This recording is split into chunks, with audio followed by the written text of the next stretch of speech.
our Mortal Kombat franchise documentary, to be joined by Sara Craven, who played the voiceover role of Frost in the recent Mortal Kombat mega game, as we call it, the Mortal Kombat franchise, known all over the world. And I suppose, Sara, how did the opportunity come about for you to voice the character of Frost in Mortal Kombat?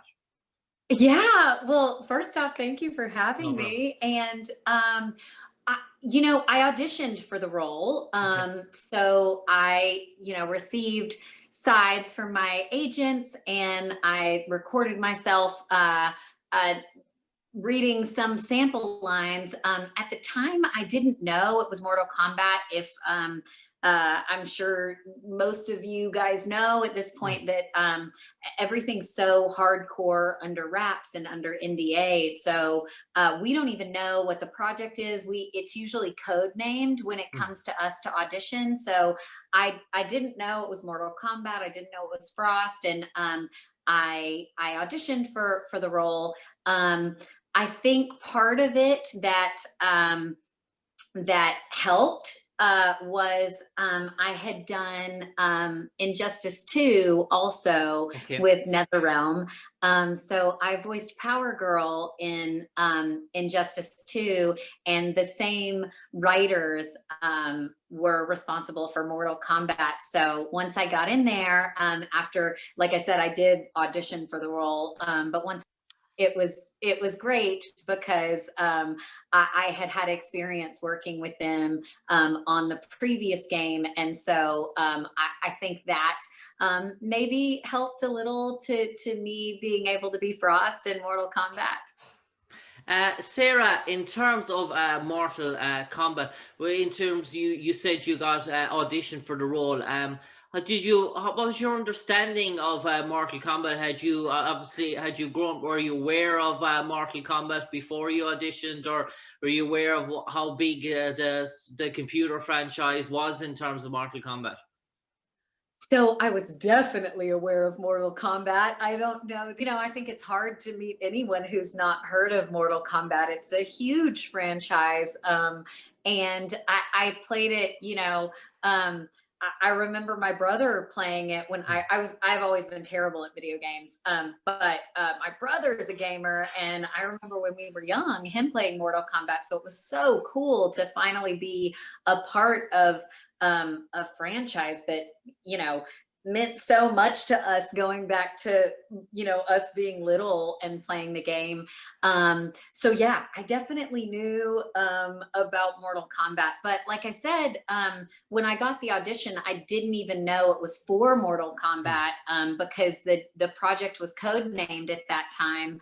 And so I just got these sides, these few lines of a character, and it wasn't listed as Frost, it wasn't listed as Mortal Kombat. So I just kind of had to create a character based on the little information that I got. And then when I got the role and found out that it was Frost and it was Mortal Kombat, I was over the moon. Sara, when you're voiceovering a character like that, playing in a sort of computer game, and the sort of background and that, do you sort of want to bring your own sort of mystique to, or do you sort of, in terms of, you said about sort of Frost and your understanding from what the producers had given you in sort of the script, what sort of, I know it's a voiceover sort of talent, but what sort of vibe are you sort of getting about this sort of Frost character from what the producers were looking for? Yeah, so that was exciting. The first session on a video game, once you've booked a role, the first session is usually like you're figuring out the voice print with the director and the writers and the producers.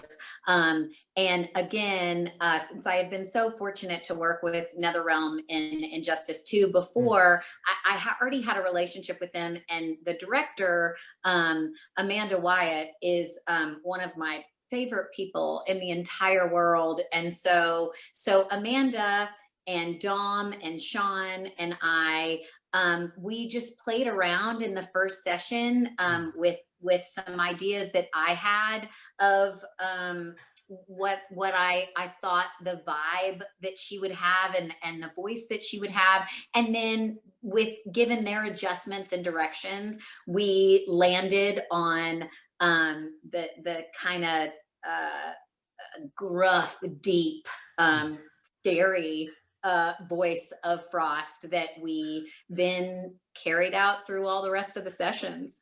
Yeah, I suppose, Sarah, in terms of Mortal Kombat, you mentioned Frost in terms of the video game, and we so know it sold so millions and millions of copies worldwide, all over the world, in so many countries. And I suppose the dialogue in terms of Mortal Kombat, the cutscenes are almost video-esque in terms of their production as well. Like, so in terms of that, you probably have fans or followers who probably is looking at saying, Frost, who is this voice? They probably research and look into it. And so have you got sort of people saying, hey, Sara Craven's in terms of Frost and Mortal Kombat, have you found people notifying or contacting you in terms of that? You know, I've been really fortunate to, I'm not super big on social media, but so I don't have these like giant followings where there's like a bunch of trolls. I've been really lucky to have really kind people, really nice people to reach out and either tag me in something and draw fan art, or write a little message of, you know, that they liked the character, and all of that stuff is lovely.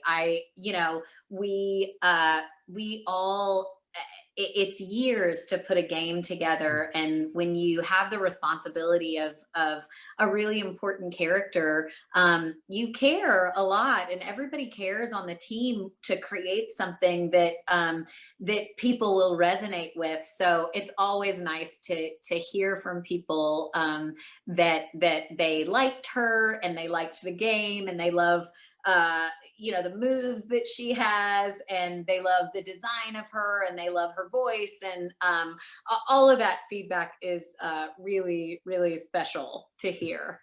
And Sarah, in terms of Frost, she is a new sort of character in terms of Mortal Kombat. She wasn't originally original, like the Scorpions and the Sub-Zeros and the Shang Tsungs that have been there for generations, going back to the early 90s. So when you're sort of breaking out a new sort of a character and with her new sort of trends, it's important that obviously that she tags, she becomes successful, or she makes her own mark, so that she can stand on her own 2 feet, and she can be taken up in sort of future games. And obviously looking at that, then you're hoping that she leaves her mark, that in terms of TV series, Mortal Kombat coming down the line, or movies, that people look at that Frost character and say, oh, there's an interesting character that we can further development. And obviously, if that's the case, then they say, who was the voice of Frost, and that might open up further opportunities for yourself.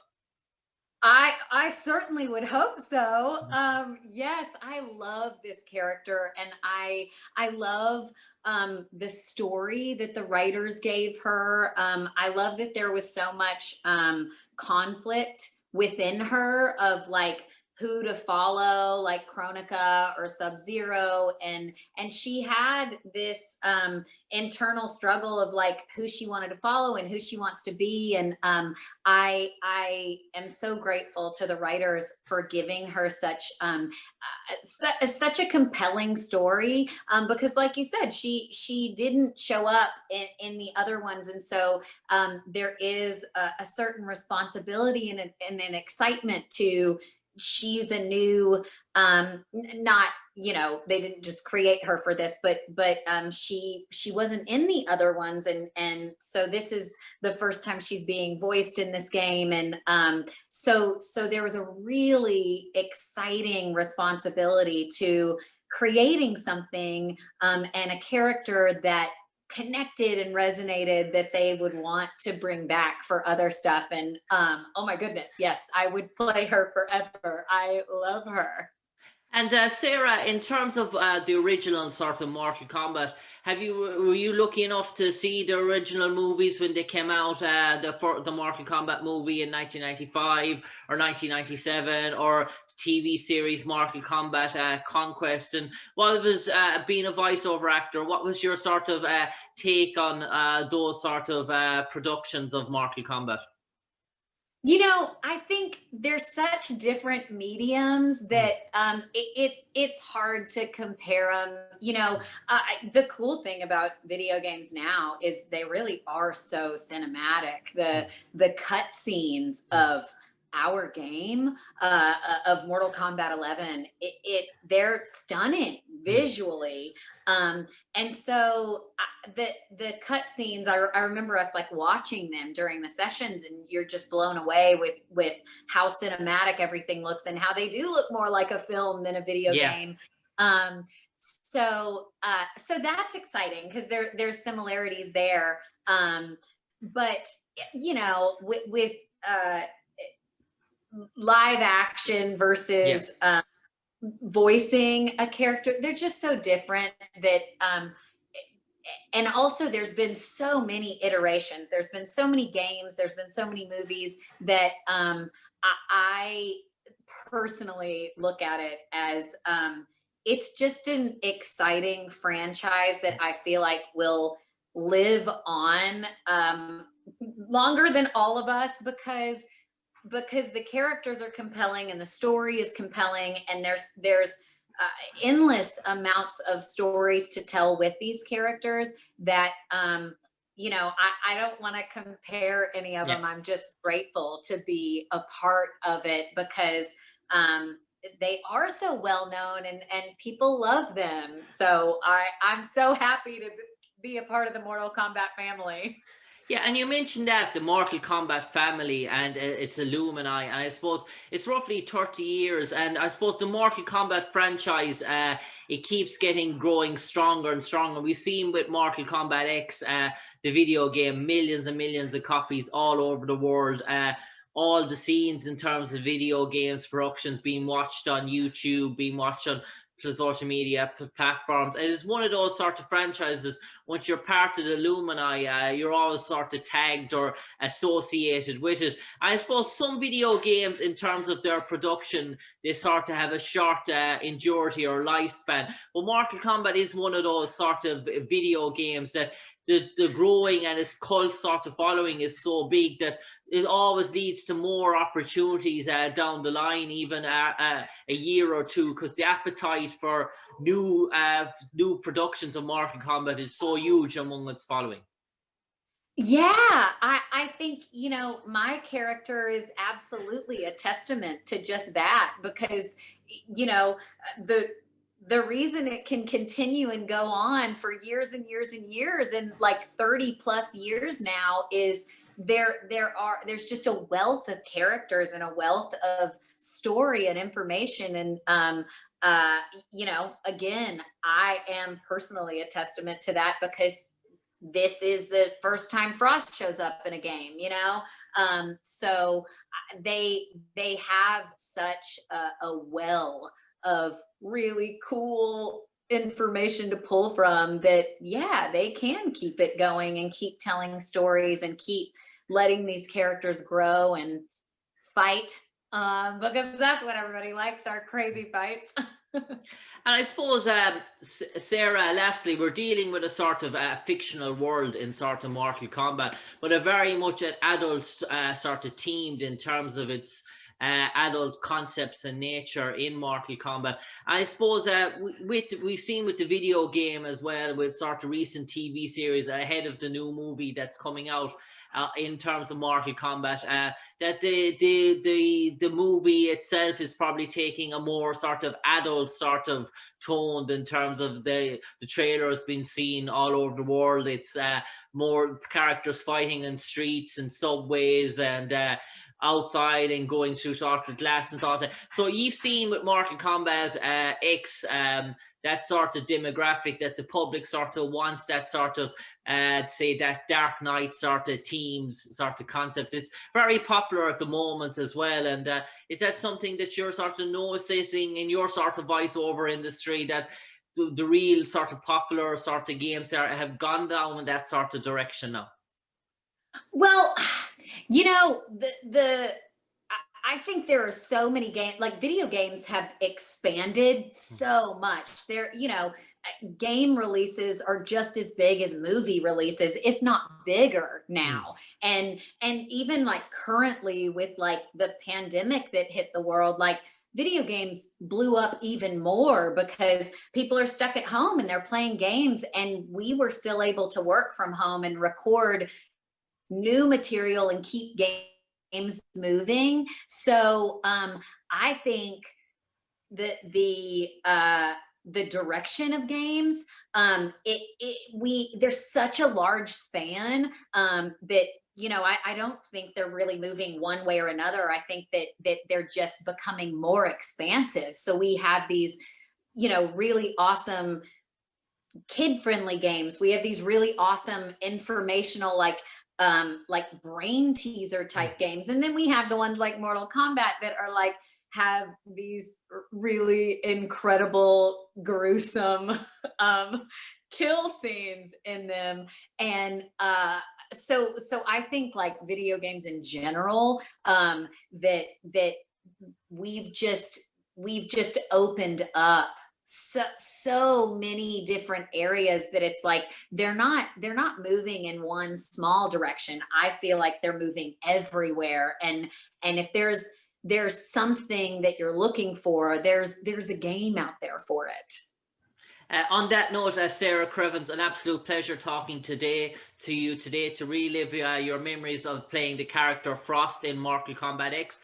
Thank you for sharing your memories, and hopefully if the producers in the new Mortal Kombat movie coming out in 2021, if they're looking for a cameo role and they're looking for an appearance of Frost, Sara, I presume that's a thumbs up for you. If an opportunity, if they're looking about, you'll be giving us the sort of thumbs up for that opportunity. I suppose that's something that would definitely interest you. You bet. They got both my thumbs and both my toes up too. I am all over it. I love this franchise. I am so grateful to be a part of it. And I would, yes, absolutely, put me on a plane now. I will go do a Frost cameo in a second. On that note, Sara, a pleasure talking to you this evening. I hope you stay safe in these sorts of troublesome times, you and your loved ones. And thanks for sharing your memories about your role as Frost in Mortal Kombat X. You bet. Thanks for having me. Thank you. Fight!